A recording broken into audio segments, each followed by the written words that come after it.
ETF index mutual funds నేర్చుకుని stock మార్కెట్లో రాణించాలనుకుంటున్నారా? వెంటనే ఈ నెంబర్కి కాల్ చేయండి.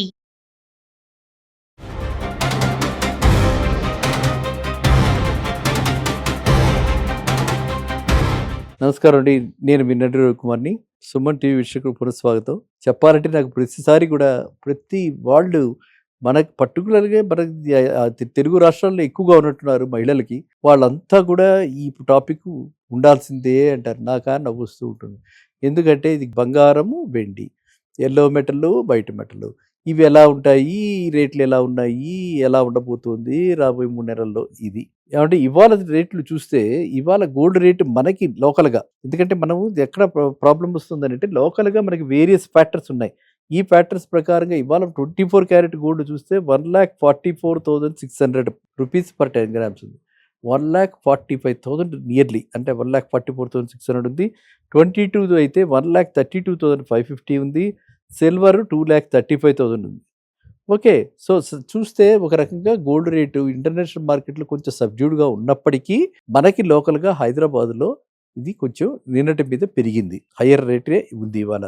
తర్వాత సిల్వర్ కూడా అంత అంటే వాలటాలిటీ చాలా ఎక్కువ ఉంది. ఒకరోజు పెరుగుతుంది, ఒక రోజు తగ్గుతుంది. ఇవాళ ఆల్మోస్ట్ ఫ్లాట్గా ఉంది. ఈ ఫ్లాట్గా ఉండటానికి సిల్వర్ మీద పెద్దగా డిమాండ్ లేకపోవడానికి కారణాలు అనేకం. ఇది ఆషాఢ మాసం. బేసిక్గా ఆషాఢ మాసంలో ఎవరు సిల్వర్ పెద్దగా కొనరు. ఇక మజూరీలు కలిసి వస్తాయి, మేకింగ్ ఛార్జెస్ అంటాం, మేకింగ్ ఛార్జెస్ కలిసి వస్తాయి. ఆ తర్వాత ఆ వేస్టేజెస్ మీద కూడా కొంచెం రిడక్షన్ ఇస్తున్నారని చెప్పి బంగారానికి వేసే చాలామంది మొగ్గు.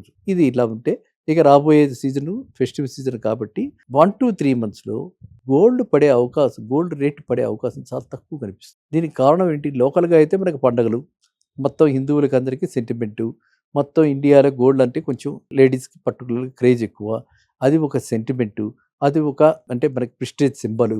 సో అది మనకి ఇదే కాకుండా దీంతో పాటు కొంచెం ఏమంటారు, ఒక రకమైనటువంటి మూడు సెట్ చేస్తుంది అనమాట. అంటే ఇన్వెస్ట్మెంట్ మూడు, లక్ష్మీదేవి వచ్చినట్టు, బంగారం కొంటే లక్ష్మీదేవి మన దగ్గరకు వస్తుందని, బంగారు రూపులు కొనటం, ఏదో ఒక రూపంలో బంగారాన్ని కొనుక్కోవటం, ఈ విధంగా చేస్తూ ఉంటారు. కాబట్టి ఇండియాలో ఖచ్చితంగా రాబోయే 2-3 నెలల్లో గోల్డ్ రేటు తగ్గే అవకాశం చాలా తక్కువగా ఉంది. ఇంటర్నేషనల్ మార్కెట్లో కూడా ఇప్పుడు చాలా చూస్తే ఇప్పటికీ కూడా ఏ మాత్రం కూడా వార్ అయిపోయినట్టుగా అనుకోవడానికి లేదు.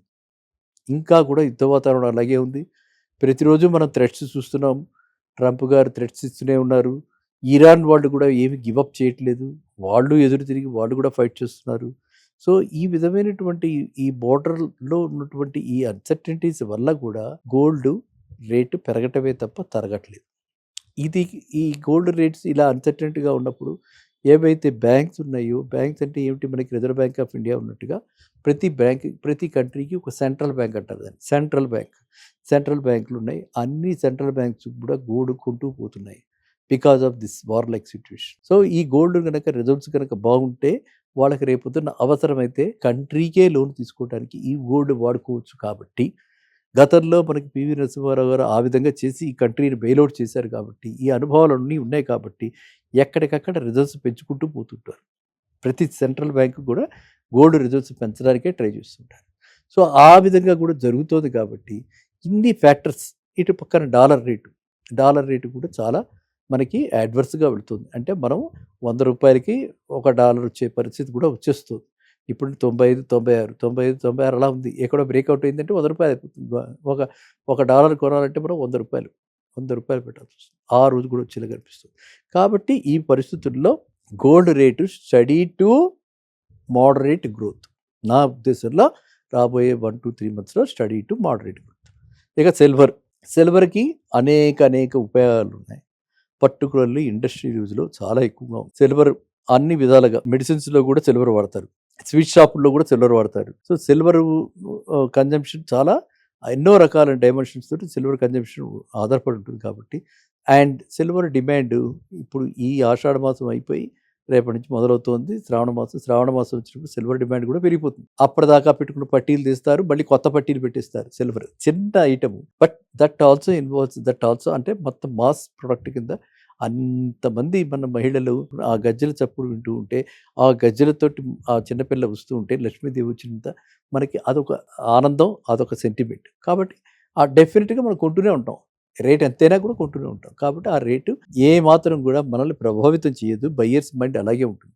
ఇది నేను చెప్పేది ఎప్పుడు కూడా రిటైలర్స్ వాళ్ళు ఎండ్ యూజర్స్ కొనుక్కోవడానికి వాళ్ళు పెట్టుబడిదారులు కాదు. ఇంకా పెట్టుబడిదారులు కూడా ఎందుకంటే స్పెక్యులేషన్ తోటి ఈ విధమైన డిమాండ్ ఎలాగో ఉంటుంది కాబట్టి రేటు పెరుగుతుంది. డిమాండ్ సప్లై కనుక తగ్గితే డిమాండ్ అలాగే ఉంటే రేటు ఖచ్చితంగా పెరుగుతుంది. సో డిమాండ్ అలాగే ఉండడమే కాకుండా డిమాండ్ ఇంకా పెరుగుతుంది. వేరే సప్లై అలాగే ఉంది కానీ రేటు ఖచ్చితంగా పెరుగుతుంది.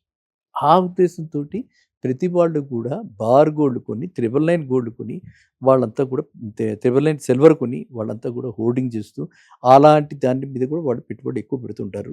అండ్ నా అబ్జర్వేషన్లో కూడా నేను చూస్తున్నది ఏంటంటే గోల్డ్ కంటే సిల్వర్ ఎక్కువగా అప్రిషియేట్ అవుతుంది కాబట్టి గోల్డ్ కంటే సిల్వర్ ఎక్కువ కొంటున్నారు. ప్రస్తుతం గోల్డ్ కంటే సిల్వర్కే ఎక్కువ డిమాండ్ ఉంది. సిల్వర్లోనే ఎక్కువ ఇన్వెస్టర్స్ మొగ్గు చూపిస్తున్నారు. అందువల్ల మీరంతా కూడా ఎవరైతే ఎండ్ యూజర్స్ ఎవరైతే ఆభరణాల కింద వేసుకోవడానికి కొనుక్కుంటున్నారో వాళ్ళు కొనుక్కోండి.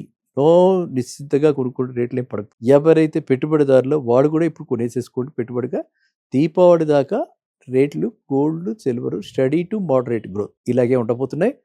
ఇక మన అదృష్టం శాత్తు యుఎస్ ఫెడ్ రేట్ కూడా మార్పు లేదు కాబట్టి మనకి ఇంట్రెస్ట్ రేట్ కూడా ఏమీ ఇది లేదు కాబట్టి ఈ అసెట్ నుంచి వేరే కరెన్సీ డెరివేటివ్స్ వాటికి వెళ్ళే అవకాశం తక్కువ ఉంది కాబట్టి గోల్డ్ సిల్వర్ ప్రైసెస్ రాబోయే 3 నెలల్లో study to moderate growth minimum 5% expect చేయొచ్చు. 5% గ్రోత్ ఇంప్రూవ్ అవుతుంది 3 నెలల్లో. It's a very good return. కాబట్టి అందరూ కూడా పసిడి ప్రియులు వెండి ప్రియులు మీరంతా కూడా ఇంత చక్కగా అడిగినందుకు ఆ మహిళలందరికీ తల్లులందరికీ నా నమస్కారం.